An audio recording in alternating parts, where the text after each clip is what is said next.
itu bukan bejaan direkam kan musia bahaya guys. Saya bisa hali berkabe. Nah dibaca ku kiai bisa hiber, dibaca ku kiai bisa deket negara, baca ku haji pendi ngobrus ka sumur. Di jero bulan maulid ulah hese-hese lobakeun maca sholawat ka Kangjeng Nabi Muhammad sallallahu alaihi wasallam. Sabaraha kieu macana 4444.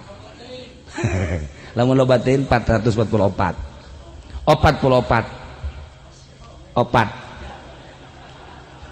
pikun mah geus kitu mah kolot kitu opat doang. Siapkeun tasbihna maca sholawat nu mana cenah kiai nu urang resep mun jiat resep eta berarti akur nariah nu resep nariah akur henteu cenah teh akur teh mah ibrahimiyah nu sok dipake salat datang ka fil alamin innaka hamidum majid panjang teuing cenah kiai. Sholawat istighotsah salat wassalam dari mafillah alika wa ya sayyidi rasul agisti sagam bizat eta ge panjang keneh cenah kiai. Sholawat adrikni assalatu wassalam tuh jadi ngomong neulekeun we kumaha cenah adrikol lati-lati. Tah atawa Allahumma sholli ala sayyidina Muhammad wa ala ali sayyidina Muhammad eta bae insyaallah urang ke di akhirat maut di akhirat langsung loba sholawat beungeut katempo ku Kangjeng Nabi. Ya Allah ya Rabbi pendi ka dieu cak Kangjeng Nabi kajin cak Kangjeng Nabi salat teu bagus ya tapi kadeleuna beungeutna herang amat ya urut naon di herang ku Kangjeng Nabi ditanya ieu bangunna lain herang sholawat cenah ieu mah ieu herang hutang cenah ieu mah ieu. Nah iya ya para jamaah kaum muslimin wal muslimat rahimakumullah sabulan mulud ieu mah sabulan mulud sholawat bae geus ka Kangjeng Nabi sholawat bae ka Kangjeng Nabi geus sholawatan nu urang resep eueuh hiji jelema ka surga eueuh hiji jelema ka surga tanpa Kangjeng Nabi eueuh hiji jelema diangkat jadi wali tanpa Kangjeng Nabi eueuh jelema diangkat jadi sholih tanpa Kangjeng Nabi sebab Kangjeng lah nu diutus wa taqdilana biha jami'a ma natlubuhu minal hajat wa tarfa'una biha indaka 'ala darajat. Ya jamaah kaum muslimin wal muslimat rahimakumullah. Aya hiji lalaki kasep kasep unggal awewe ningali bogoh kasep nu kasep teh Kangjeng Nabi Yusuf Kangjeng Nabi urang Kangjeng Nabi Muhammad sallallahu alaihi wasallam kasep jelema lapar ningali wajah Kangjeng Nabi Yusuf awewe lapar ningali wajah Kangjeng Nabi Yusuf saminggu teu dahar seubeuh urang seubeuh neuleuh haji pendi lapar sabalikna ieu aya nu kasep luar biasa kawin jeung hiji awewe biasa kawin daramean barang kawin caritana teu kungsi lila pamajikanana teu bunga teu berag jeung teu katingali bangun sosonoan teu katingali saminggu 2 minggu sabulan pamajikanana reaksi hayang dipegatkeun teu kaharti kasep aya dinyana gagah aya dinyana sugih aya dinyana tapi sabulan hampir teu kuat awewe hayang dipegatkeun. Masya Allah kasep ku kasepna gagah ku gagahna sugih ku sugihna tapi awewe teu betaheun kawin jeung nyana ya otomatis dipegatkeun lah kawin deui ja kasep menang sabulan awewe hayang dipegatkeun deui bae teu kaharti pegat sabab kasep jeung gagah atuh kawin deui babari kasep gagah sugih atuh babari atuh si eta mah lamun ditinggalkeun ku pamajikanna wallahu alam bisawab da kumaha laguanana coba nah menang sabulan awena tetep hayang pegat deui bae ih masya Allah barang diteliti horenganan teu hudang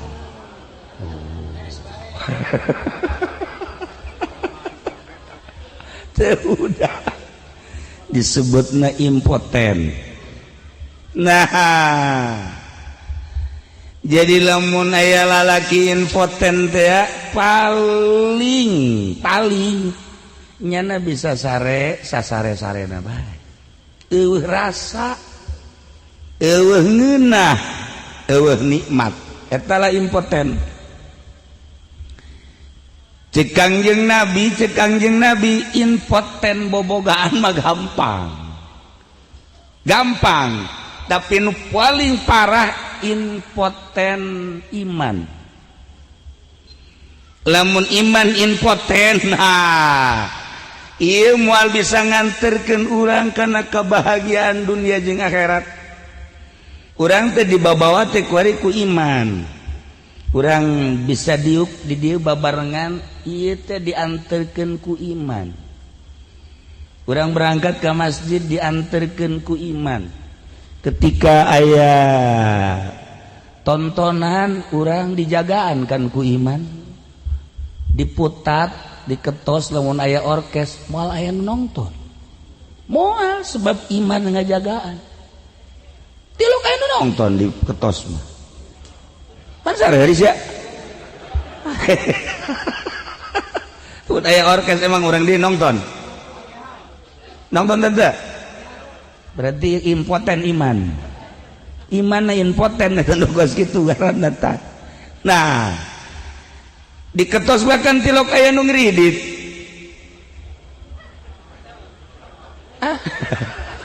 tilok diketos mah capeun nu endek ngriditkeun ge sebab tilok daekeun urang ketos tilok daekeun nu geus paeh mah anu hirup mah biasa tah ieu lamun masih kene aya anu ngridit impoten ngaranna nu dibahayakeun ge ku Kangjeng Nabi nu dikhawatirkeun impoten iman. Impoten bobogaan mah teh malah ka Haji Pendi diurut ku Haji Pendi.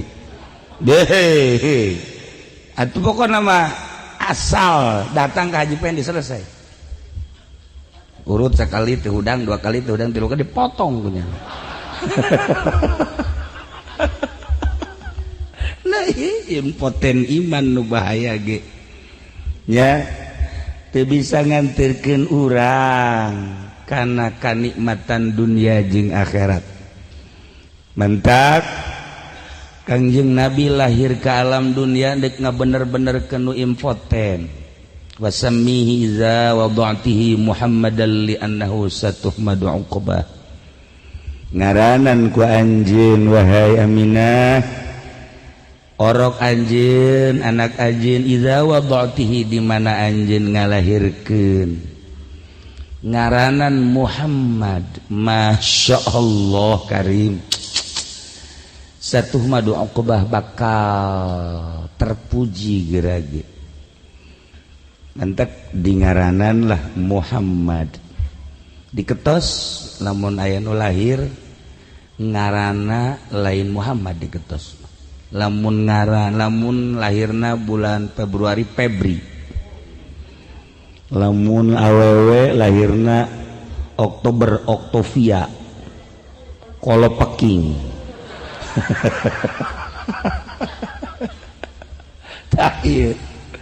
lamun lahirna Desember Desi lamun Agustus Agus Masya Allah ngaran teu masalah ngan awalan ku Muhammad Abdullah Muhammad Agus Muhammad Supendi Muhammad. Urang mana teh Supendi teh? Urang Vietnam Supendi.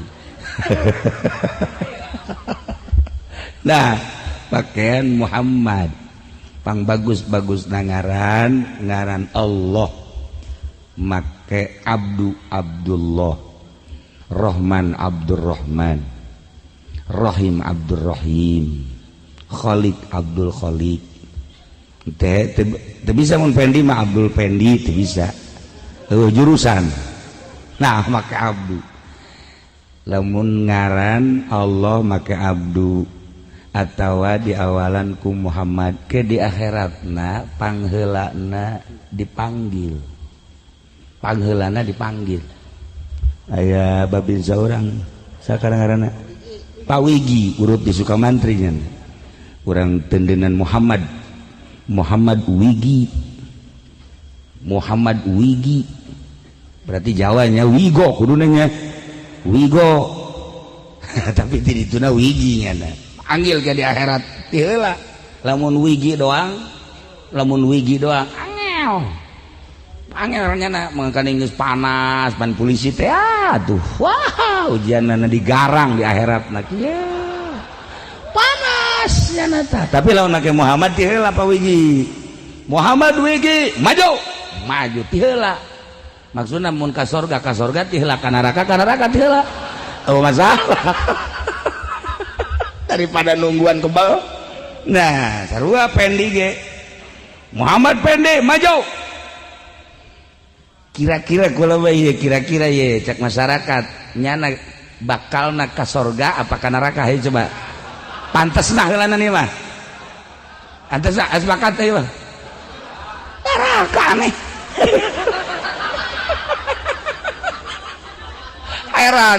Heran gula ge. Heran kok bisa ka neraka berarti nyaho ka jejeroana. Teu kudu nanya ka Haji Epi teu kudu. Hanya Haji Epi mah nyahoan jasa ka nyana. Teu kudu mah masyarakat kabehan neraka. Ih, Masya Allah. Tah, cek saha neraka teu panas. Ti dituna. Neraka mah panas kecuali wali-wali Allah. Atau malah wali lain. Kiai lain panas lah. Nah, wasmihi za wadatihi Muhammadan, ngaranan Muhammad. Manta kabeh urang boga ngaran, boro-boro urang jelema baju aya ngaranan, samping aya ngaranan. Lamun urang barat nyebutkeun apalah artinya sebuah nama. Tapi urang Islam mah justru make ngaran kabeh gitu. Surga aya ngaranan kabeh, neraka aya ngaranan kabeh. Ya Allah ya Rabb. Masjid aya ngaranan, majlis aya ngaranan. Mentak urang kudu akur ngaranna jeung nu diinstruksikeun ku Kangjeng Nabi Muhammad sallallahu alaihi wasallam. Hiji ngaran nu bagus tadi teh ngaran Allah, nu asmaul husna make Abdu atawa tendenan awalan Muhammad atau Ahmad. Nomor kedua tafaul ke para aulia, para nabi baheula mah masyarakat loba ngaran teh ngaran Musa, Ibrahim, Zulkifli gaya Zulkifli baheula mah aya ngaran. Kuari mah lamun aya nu mentang ngaran ya ka Kiai, ka Ki Uding coba ieu mentang ngaran gula. Oh sia, bukan ngaran laki tau we. Lalaki geus lah ngaranna Isa beuh. Mungkin ta masyarakat bung atau Isa man tembung masih Musa mungkin hayang Jeffrey bangsa kari itu ta Freddy tidak kuari bapak atau tafaul ke para aulia Allah, ke para ulama. Nawawi di urang boga ulama, kemudian Maulana Hasanuddin. Nah eta ngaranna tafaul, ulah sambarangan ngangaranan. Gitulah baheula mah ngaran Fatimah loba di urang, ngaran Aminah loba di urang. Tapi ku hari mah teu daekeun, budak teh teu daekeun dibere ngaran Nabi teu daekeun, ngaran sahabat teu daekeun. Masyaallah karim nya taya urang geus terkontaminasi komo ka hareupna deui.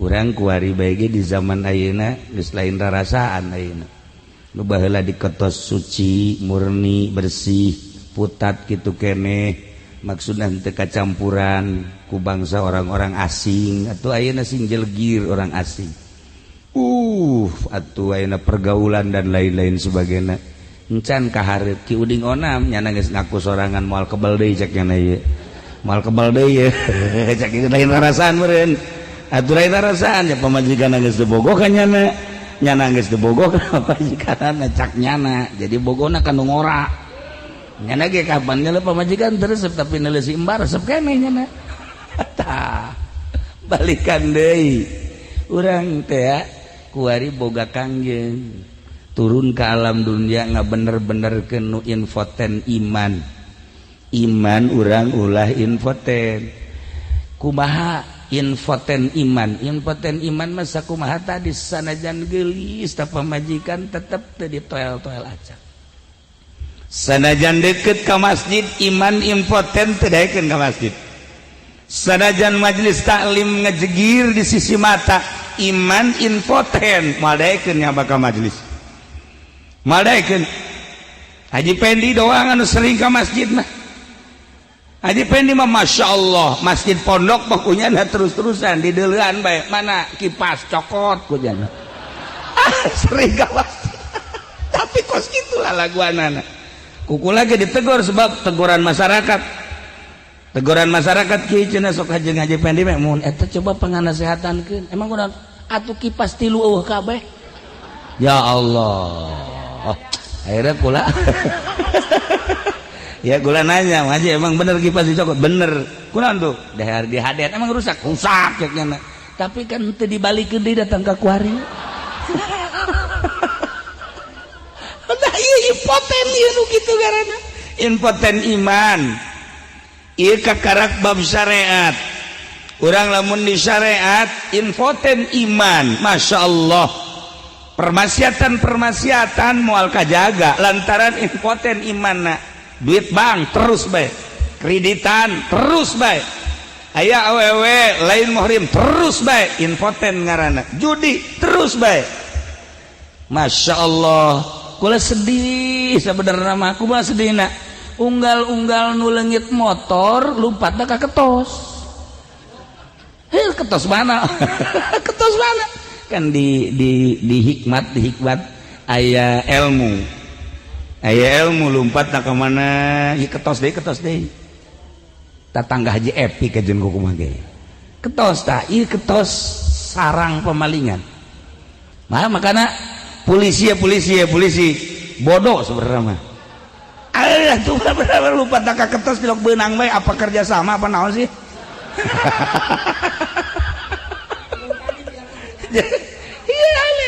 nulungit belah itu datang saya sangaran anu motorna anu jam sabaraha sia leungitna jam sakean bismillahirrahmanirrahim ngan teu dibejakeun dong ke ketos nah belah di itu gelam saya sangaran anu jam sabaraha leungitna jam sakitu jak ketos deui bae Masya Allah nah iya horenganan Allah karunyaeun ka urang ketos ka kiaina ka ustadna ka santrina di mana karunyaeun Allah ka hiji hambana dibere gering lamun aya kiai teu gering-gering Allah tersebut mendak lamun aya kiai geringan bae dipake ka resep ku Gusti Allah moal aya kiai teu gering moal aya geringan bae sakanya hoku laki uding memeh lahir geus gering aja geus keling kiai mah kos kitu kabeh ge lamun kiai teu gering-gering teu dipake ka resep ku Gusti nah ieu ge sarua ieu lamun aya kiai aya santri aya ustad araman kabeh di lemburna teu kanyahoan hebat teh kiai tapi lamun cel loba nu mabok cel loba nu zina cel loba nu judi robah teu tah hate kiai robah teu hate pemimpin Allah dek nguji ka seseorang dek nguji dek naikeun pangkat diuji heula dek naikeun pangkat diuji heula tanpa diuji moal naik pangkat eueuh hiji kiai naik pangkat jadi solihin disolihin jadi wali tanpa ujian moal aya tinggal kumaha ketenangan jiwana ka istiqomahanana. Ieu urang mah kuari ku partai bae ku partai ngagilek bae. Pilpres geus gilek bae ngagilek deui urang. Lain bagian kiai pilpres mah. Pilpres mah bagian polisi, bagian TNI sakalian ka neraka jahanam. Oh masalah geus. Kiai mah. Aduh, emang neraka atuh nu teu bener mah henteu ngan moal aya ja. Geus teh masa bodoh sia teh mangsia masa bangsa ka ditulus. Nah, ieu maksudna sing lempeng ki uding kurang lempeng sabarang keur eta. Beteungna loba duit pamarentahan nya eta. Anta gugula dicarekan, aduh ieu kumaha mun kabur pae. Baheula. Kuari geus diseusuhan ku nya kabeh. Kuari geus rada nyayan tah. Anta ku wajahna nyai-nya, giliran nyai-nyayan napas kurang. Kajahoan ku kula mun aya kiai ngadahar duit pamarentah, kadeuleu. Kadeuleu insyaallah kadeuleu. Dina naon cenah kiai? Tarang. Tarangna mah mengkerut tarangna. Urang kudu boga pemerintah tapi urang ulah milu-milu jeung pemerintah. Hese ta urang? Urang kudu boga sebab lamun pemerintah atuh nu nyieun SPP teh saha nu ngabenerkeun SPPT, urun KTP dan lain sebagainya. Nagara acak-acakan. Tapi urang ulah milu jeung pemerintah. Ngadukung, ngadoakeun ulah milu. Sakitu urusanana. Wantak ulah ba beuh lamun ditampung bae tampung tah ieu momononna ieu. Ieu momononna ieu. Atuh duit miliaran ceuk kiai bodoh-bodoh teh sia teh aing nu bodoh goblok. Tarima bae si jaloba cenah anu narima. Nah, ieu kakarak pernah dibere ku kula seetik ieu dua jelema ieu. Masyaallah. Subuh jam 7 bae. Subuh jam 7. Hampir-hampir teh salat. Eta dibere saeutik doang eta komumun gede asana moal salat-salat nya mah. Ta ieu duit tukos karar itu teh ya lain paranti jang jelema anu endek ngembangkeun agama. Moal beres. Moal aya geunah impoten imanna. Nah, nu paling hebat ketika iman urang naik karasa ngeunahna ibadah. Karasa ngeunahna ibadah lamun Kangjeng Nabi nyaritakeun wa qurratu aini fi shalat. Salat teh nikmat kadeuleu Allahna. Haji Pedi mah karunggoni panu kadeuleu. Salat teh karunggoni nu kadeuleu. Ya Allah ya Rabb. Para jamaah kaum muslimin wal muslimat rahimakumullah. Kangjeng Nabi ummi teh artina teu nulis teu maca. Sebab Kangjeng Nabi lamun nulis besi dianggap Quran buatan Kangjeng Nabi. Lamun Kangjeng Nabi maca besi Quran dianggap rangkaian Kangjeng Nabi. Ummi teh lain bodoh, teu nulis teu maca. Nu mantak Kangjeng Nabi tara nulis tara maca jeung henteu bae Kangjeng Nabi mah teu perlu. Nu mantak teu perlu kolbu Kangjeng Nabi mah asli teu terkontaminasi. Kolbuna caang deuk nyaritakeun naon Kangjeng Nabi dek ditanya naon Kangjeng Nabi urusan politik ulah ning politik di zaman Kangjeng Nabi politik Kangjeng Nabi Isa kumaha di zaman Kangjeng Nabi Musa kumaha zaman Kangjeng Nabi Ibrahim kumaha politik di zaman Kangjeng Nabi Adam alaihissalam Kangjeng Nabi Nuh apal Kangjeng Nabi mah caang hatena nanyakeun perekonomian ulah perekonomian di zaman Kangjeng perekonomian memeh Kangjeng santas Kangjeng perekonomian tahun 2018 ayeuna geus kabaca ku Kangjeng Nabi nu jadi presidenna ku Kangjeng Nabi geus kabaca di Indonesia bakal merdeka presiden pertama Bung Karno kedua ketiga keempat dan selanjutnya presiden nu bakal ayeuna ku Kangjeng Nabi geus kanyahoan dibere nyaho wali Allah mah nu kuari bakal kuari masih kene presiden terhormat Jokowi kuari keur adu kekuatan jeung Prabowo geus dibere nyaho Kangjeng Nabi nu bakal jadina ieu saha geus wali Allah geus dibere nyaho ulah hese-hese nu bakal jadi si eta geus nyaho ngan teu meunang dibejakeun caang Kangjeng Nabi mah atuh kacaangan Kangjeng Nabi jero kubur ketinggali ku Kangjeng Nabi ya Allah ya Rabb Kanjeng Nabi liwat aya nu keur disiksa di jero kubur katingali ku Kanjeng Nabi. Kanjeng Nabi liwat ke kuburan aya nu keur sesenangan di jero kubur katingali ku Kanjeng Nabi. Kanjeng Nabi nyaritakeun mahsyar katingali ku Kanjeng Nabi mahsyar, mizan katingali ku Kanjeng Nabi, siratal jembatan siratal mustaqim katingali, lauhil mahfuz katingali ku Kanjeng Nabi, surga jeung neraka katingali, caang Kanjeng Nabi hatena. Urang sebagai umatna kita nuturkeun Kanjeng Nabi, lamun urang beneran nuturkeun Kanjeng Nabi na caang hate. Ieu nu bantak para roek ge ieu tuh bantak para roek. Ya Allah, ya Rabbi dagang ku dagangna dioplos ngalulu. Masya Allah. Ih, teu meunang asup ka masjid haju bae ganti sendal. Atuh kula ge sering leungit sendal. Ya kula sorangan. Cek kula sendal ka mana? Cenah eja aya di pondok. Masya Allah. Nah iyalah. Anu nyieun poek hate teh eta karesep mata karesep ceuli karesep irung karesep sungut berbagai karesep leungitkeun karesep eta caang urang ge sarua bisa nempo geus dibarejaan ya wali-wali Allah mah saha kumaha nu mantak deuk aya gempa ngabejaan deuk aya tsunami ngabejaan deuk aya naon bae ngabejaan aya anu kaleupasan ngomong waktu deuk gempa. Aya anu kaleupasan ngomong wali Allah ketika endek terjadi Palu. Aya anu kaleupasan ngomong. Masya Allah. Lamun abah kula didengekeun ku kula sering kaleupasan ngomong ke lamun ditotor be lumpat ke jero. Masya Allah kaleupasan ngomong. Dah. Jadi nyahoeun tah. Kaji Pendi be pernah digeu Haji Pendi be cenah dagang naon ge moal maju cak abah.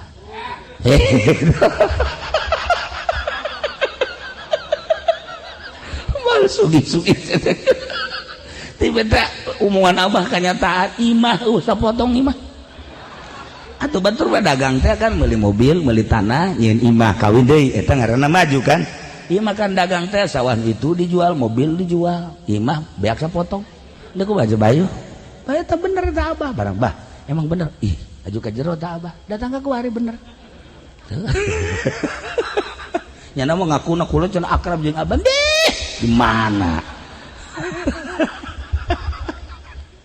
Tak itulah para jamaah kaum muslimin wal muslimat rahimakumullah maksudna ulah dijadikan infoten iman urang dicoba ku urang diobatan supaya iman urang mamawa urang seakan-akan urang keur belayar di laut dibawa ku layar dibawa ku iman urang ayana naon iman lah anu ngadukung urang ngajurung urang jeung nahanan urang ketika impoten segelis naon bae awewe secantik mana bae awewe pasti menta diceraikeun kitu kene kolbu urang iman di mana impoten cilaka.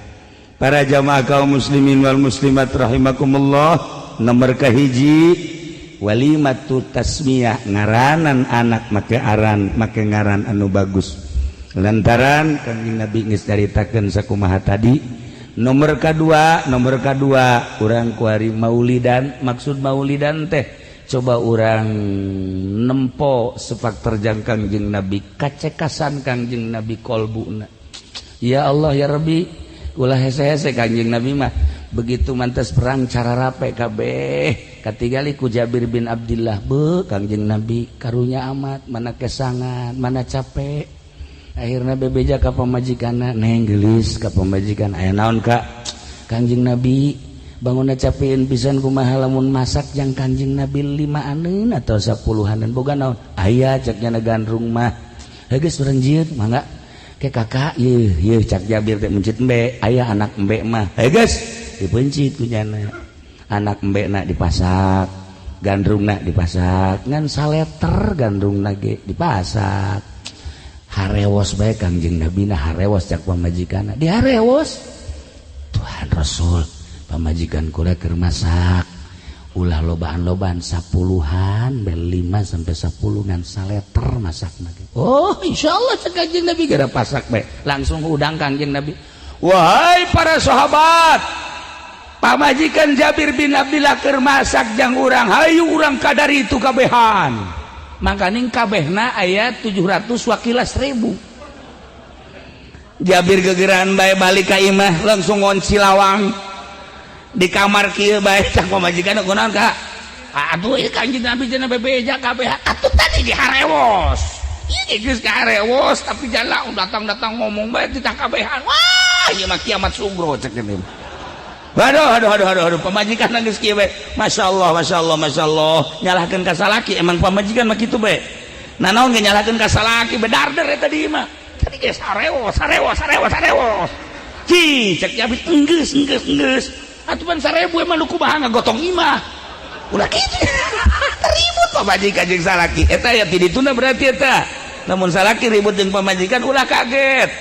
Ulah kaget Sidina Ali ge ribut jeung Siti Fatimah. Siti Fatimah teh kapan garwana pamajikanna putri Kangjeng Rasul ribut biasa.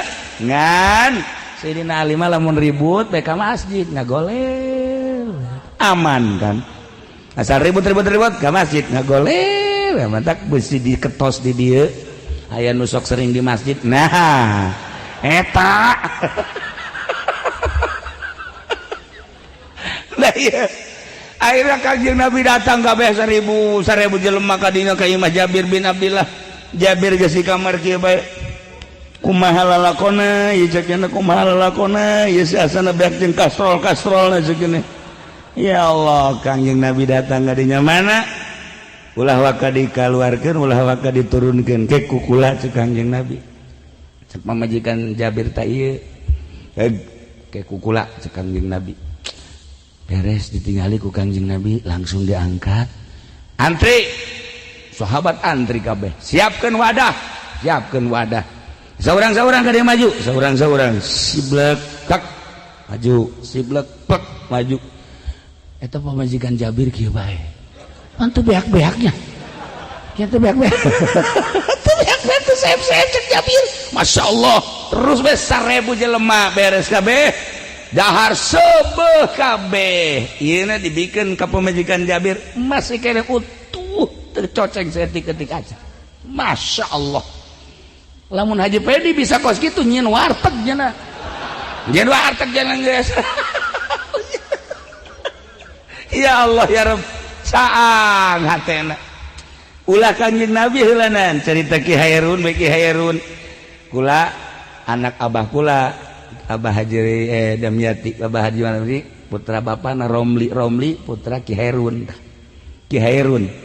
hajat begitu hajat teter caritana tamu loba sedengkeun daging kurang nah teh Ki Hairun mah langsung ka tukangan imah aya tangkal cau dituar ku nyana dicacak dibawa terus ke dapur gegeran semur sebet aturan dapur kayak kaget ulah lo ngomong semur langsung disemur biasa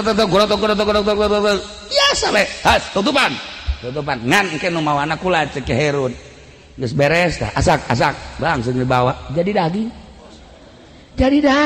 Masya Allah Karim eta bodogol cau di kitu-kitu jadi daging Haji Pendi mah daging di kieu-kieu jadi sagu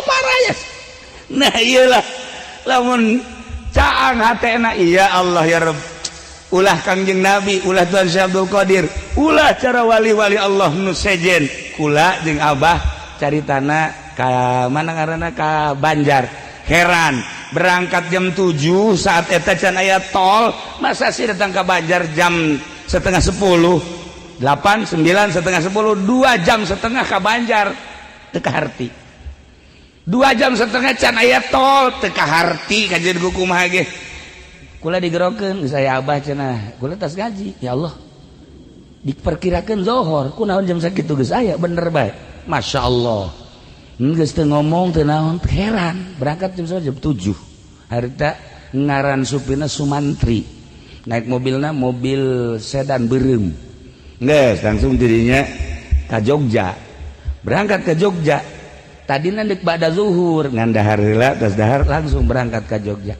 diperkirakeun kan ti Banjar ka Jogja teh 7 sampai 8 jam tapi eta datang ka ditu asar ge encan teka harti horeg aya wiridanana la ilaha illallahul jalilul akbar guys bekar itu nang bejaan direkam kan musia bahaya guys saya bisa haliber kabeh nah dibaca ku kiai bisa hiber dibaca ku kiai bisa deket negara baca ku Haji Pendi ngobrus ka sumur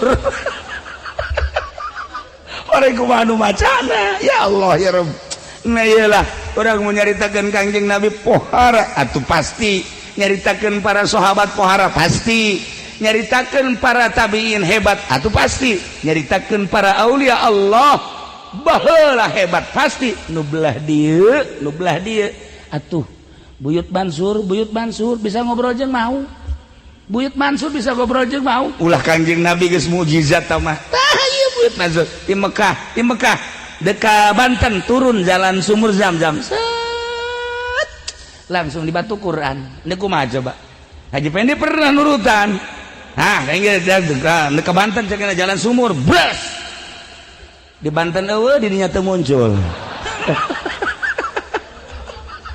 atuh kudu aya babacaanana da ilah para jamaah kaum muslimin wal muslimat rahimakumullah ditembong-tembongkeun ku Gusti Allah jelema nuturkeun ka Kangjeng Nabi geus moal selempang urang lamun nuturkeun Kangjeng Nabi caang hate geus caang hate buka kitab-kitab nu mana bae bakal kabaca bahkan Gus Dur ku caang-caangna hate maca koran teh sakadar sakieu we set balikeun selesai tanya koran nu eta beritana naon bae dibaca kabeh ku Gus Dur Haji Pendi mah maca koran teh cak anakna lagi ngapain bah baca koran waduh mobil terbalik bah atuh bacanya terbalik geus pikun goblok atuh lain tibalik bacana saya ese jeung nu pikun mah ese Masya Allah Karim sekali maca koran kan teu beres nya maca ada berita apa bah cek anakna ini berita mengagetkan cekna emang berita apa rumah sakit di Jakarta kebakaran 5 mayat melarikan diri 5 dokter terbakar hangus bah masa ini mah heran dokter bisa lompat kebakar mayat lah iya para jamaah kaum muslimin wal muslimat rahimakumullah caangkeun hate jang nyaangkeun hate moal bisa babarengan jeung polisi moal bisa dijamin 150% jeung TNI wah beuki parah jeung pedagang karung wah moal bisa sekolah TSD datang ke SMA hayang bersih hate tidak ada jalan moal bisa hayang bersih hate kumaha sih supaya ulah impoten iman carana di sekolah moal aya guru sekolahna ge melegpeg nah moal bisa kajian hukum profesor tinggal profesor doktor tinggal doktor kuliah di mana we hayang cang hate moal bisa cerita tasawuf tinggal tasawuf cuman ilmiah meraktekeun mah moal bisa nah hayang cang hate mah ieu tah di majelis taklim pesantren mondok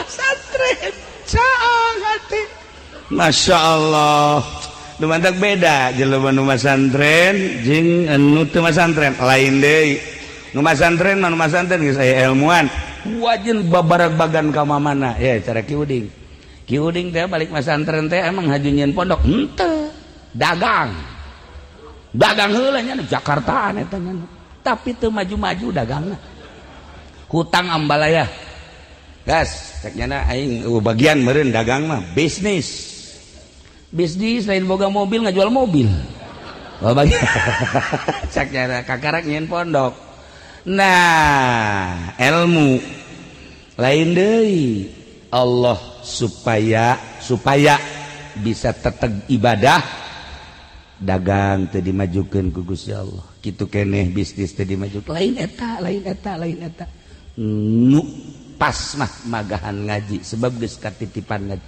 mulai nyaangkeun hate tempat nyaangkeun hate mah di majelis taklim tapi kiaina ulah Ki Golkar mah melegpeg sarua bae cenah PDI tuh sami mawon cenah ieu mah PKB deh pada bae ge lah iya oh lame abres iku mah ora beres ulah nu lempeng hiji be Allah lain anti tapi ngadoakeun Allah lempeng hati ulah aya terkontaminasi hiji be Allah tiba heula waliullah seperti eta mentak waliullah mah tilok sare ti peuting teh sebab naon merenungkeun batur nu keur dansa batur nu keur mabok batur nu keur zina di hotel di bar nightclub dan lain sebagainya Gusti abdi teh jadi tumbal Gusti ulah disiksa eta jelema nu keur maksiat teh Gusti keun bae abdi nu hudang ti peuting waliullah neuk kumaha teu berat teh jeung teu capena emang jadi wali teh capek sebab naon ngadoa lain jang dirina apaleun loba nu maksiat teh tengah peuting nyahoeun loba anu maksiat tengah peuting emang teu nyaho sebab loba nu laporan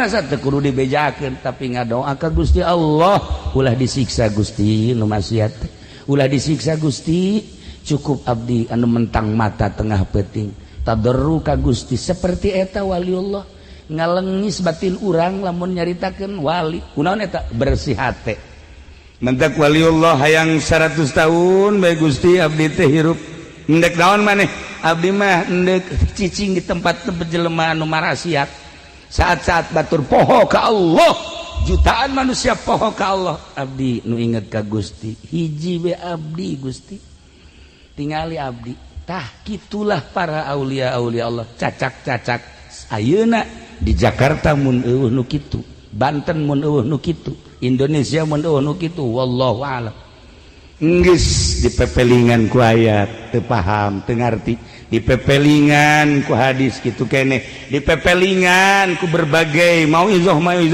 masih keneh bae ka anak ge mimiti dinasehatan 2 kali carekan 3 kali sintrek 4 kali tampiling anak kitu keneh Gusti Allah pertama melalui mauizah terus nasihat terus kadieuna terus ya otomatis digempakeun ku Gusti Allah disunamikeun ku Gusti Allah urang supaya nempo aya naon sih di dinya teh pasti aya bebendu Allah waliullah selalu ngadua di tengah-tengah manusia nu keur poho ka Gusti Allah Subhanahu wa taala eta teh penerus Kangjeng Nabi nu sok disebut warasatul anbiya hiji ngaranan anak make ngaran nu bagus nomor kedua tuturkeun Kangjeng Nabi urang maulidan ye nomor katiluna urang bakal maot haul almarhum Kiai Haji Ali teh nikah sareng Hajah Umamah teh putra Kiai Haji Badrudin teh putra Ayah Banjar putra Mama Ilyas nu Mama Ilyas teh katingali ruhna ku Mama Sobari ketika Mama Sobari ngawuruk jeung santri jeung jamiahan tangga innalillahi wa inna ilaihi rajiun ruh Mama Ilyas naik ka langit maot roh kadeuli roh mentak Haji Pendi ge kapeung waktu mah nyahueun aya roh maju ieu emang bau hitut cekeun ieu teu lain roh teh mah angin seger tah ieu teu beres Haji Pendi mah kanu kitu teh seukeut nya mah nah eta roh bisa katingali ya Allah ya Rabb lamun jelema geus bisa nempor roh berarti geus lain cara ulang alamna aya hamba Allah anu ngan sakadar gulugat galigut teh ieu di syariat bae cara urang aya nu geus baju ka alam malakut bisa nempo arwah-arwah muqaddasah bisa nempo ruh-ruh anu dipake karidho ku Gusti Allah naik deui nya naik ke alam lahut eta mah geus lain caritakeun ieu wali-wali Allah teh bisa nyebrang ti alam ieu ka alam eta bisa katempo Masya Allah karim aya kene ku ari ge lamun nu kitu Banten ajur Jakarta ajur nu mantak kula didatangan ku salah seorang polisi jadi itu lain polisi dia. Polisi dia mah biasa-biasa baik. Polisi di itu ceritakan gak kula tek ngajak gitu. Kula ceritakan Pak begini ya, kiai itu ada macam-macam kiai nyana kaget. Oh iya amankan kiai yang seperti itu, paham kan? Siapa saja kiai nggak tahu, yang penting kiai yang begitu amankan. Siap Pak Kiai, mantap. Aya sababaraha kiai diamankan. Nyahoeun nyana. Gitulah para jamaah kaum muslimin wal muslimat rahimakumullah. Urang ge tetep bakal maot sakumaha nu dihaolan ku urang ayeuna. Ngan nu pantes ti heula maot nu ngora nu kolot. Kula mandek nanya bae anu pangkolotna di luhur ieu saha? Urang doakeun mudah-mudahan tere amin. Sakuda nunjuk kaki uding, atuh teh mah sarua. Itulah para jamaah kaum muslimin wal muslimat rahimakumullah. Ketika urang geus nangkarak cabut roh set mun rohna roh muqaddasah, roh para syuhada nikmat. Syuhada teh jelema nu marat syahid. Perang di medan laga. Kadeleuna nyeri, padahal marohna diangkat ku Gusti Allah ka surga. Kadeleuna menyeri padahal mah geus nikmat. Aya di surga jelema anu ngaluhurkeun agama Allah, etalah jelema mujahid fisabilillah. Loba ye nu kaasupkeun mati syahid teh nya, hiji al-mabdun. Mabdun teh jelema anu nyeri beuteung. Dua rupa nyeri beuteung teh aya anu kaluar utah, kolera meureun, aya anu mules bae maot, eta ge syahid kan. Nomor kaduana anu nyeri ku sebab wiladah, awewe ngalahirkeun maot, syahid. Mana deui nu syahid teh? Jelema anu harik teh anu kabeulem syahid. Aya deui nu gorik teh anu kakerem, eta ge syahid. Jelema nu ragag taradi ragag ti luhur brek ka handap paeh syahid. Jelema nu li'ilai kalimatillah walau fi baitihi walau fi majlisihi, di imah bae di majlisna ngaluhurkeun agama Allah lempeng syahid. Loba nu maot syahid teh tuh nya, tinggal urang ye, urang bagian nu mana ye supaya langsung roh urang ditampa ku malaikat dibikeun ka Gusti Allah syahid. Ya Allah ya Rabb, hebat eta jelema lamun maot syahid teh. Hese nyaritakeun syahid lamun perang di urang mah embung perang jeung ulah waka perang jeung ulah perang dan naonan perang ngan ngelompokkeun diri urang hayang maot syahid geus bae niatan ngaji jadi tentara Allah maot syahid. Alhamdulillah kos ngaji bae ulah babagi jeung dagang, kecuali dagangna jang nyieun majelis tuh aya henteu ngaji mah can nyorang ngadenge di pondok sugan gitu naon Haji Pendi keur ngumpulkeun jelema deung tuh. Iya keur ngabagikeun zakat jan teh. Malah mah zakat batur dicokotan. Itulah para jamaah kaum muslimin wal muslimat rahimakumullah. Na ieu tilu acara ngaranan anak make ngaran nu bagus, minimal tafaul. Kadua tuturkeun Kangjeng Nabi sebab Kangjeng Nabi uswatun hasanah, abeh caang hate urang. Di jero bulan Maulid ulah hese-hese lobakeun maca sholawat ka Kangjeng Nabi Muhammad sallallahu alaihi wasallam. Sabaraha cenah kieu macana? 4444. Lamun lobateun 444. 44. Pikun teh mah geus kitu mah. Kolot kitu 4 doang. Siapkeun tasbihna maca sholawat nu mana cenah kiai nu urang resep mun jiat resep eta berarti akur nariah nu resep nariah akur henteu cenah teh akur teh mah ibrahimiyah nu sok dipake salat datang ka fil alamin innaka hamidum majid panjang teuing cenah kiai. Sholawat istighotsah salatu wassalamu ala alika wa ya sayyidi rasul agiti sarian bizan eta ge panjang keneh cenah kiai. Sholawat adrikni assalatu wassalamu tuh jangan ngomong neuleukeun we kumaha cenah adrikol lati-lati. Tuh atawa Allahumma sholli ala sayyidina Muhammad wa ala ali sayyidina Muhammad eta bae insyaallah urang ke di akhirat maut, di akhirat langsung loba sholawat banget ketempo ku Kangjeng Nabi. Ya Allah ya Rabbi, pendek kade cak Kangjeng Nabi, kajian cak Kangjeng Nabi sholat teu bagus ya tapi kadeleuna beungeut na herang amat ya urut naon di herang ku Kangjeng Nabi ditanya ieu bangunna lain herang sholawat cenah ieu mah ieu herang hutang cenah ieu mah ieu. Nah iya ya para jamaah kaum muslimin wal muslimat rahimakumullah, sabulan mulud ieu mah sabulan mulud sholawat bae geus ka Kangjeng Nabi, sholawat bae ka Kangjeng Nabi geus sholawatan nu urang resep.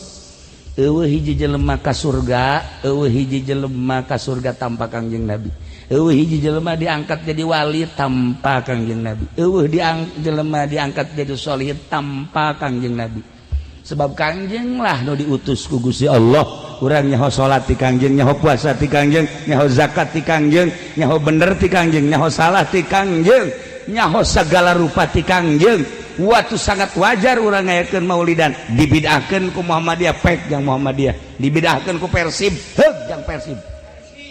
Kajeun ieu mah. Tuh nya masalah saeutik we ka aing ngalawan. Tak itulah para jamaah kaum muslimin wal muslimat rahimakumullah. Nah, iyalah ala kadar lalagaan dari gula we ngaji lalagaan tadi nage naon gitu rada kurang sehat. Nah ieu mah ngabungahkeun ka incu, ngagumung jeung ka silaturahmi ka urang dieu. Ieu mah sakadar ku akrabna jeung Ki Uding, akrabna jeung Haji Pendi jeung Haji Epi jeung kabehan bae. Ku akrab eta lah kadang-kadang henteu aya sekat-sekat. Jadi Haji Epi atuh pohara jeung kula mah pohara geus hese nyaritakeun anu kaakraban manehanana Haji Uding ku kula sok diledekan bae. Diledekan ku kula mah masih hayang cager emang deka mana. Nya teu bisa ngajawab nya. Heuh nya deka mana? Paeh balik ge kieu. Heh jak nya nu ngora ge paeh ngalawan tapi ka kula ge sarua. Ngora ge paeh bae jak nya. Atuh.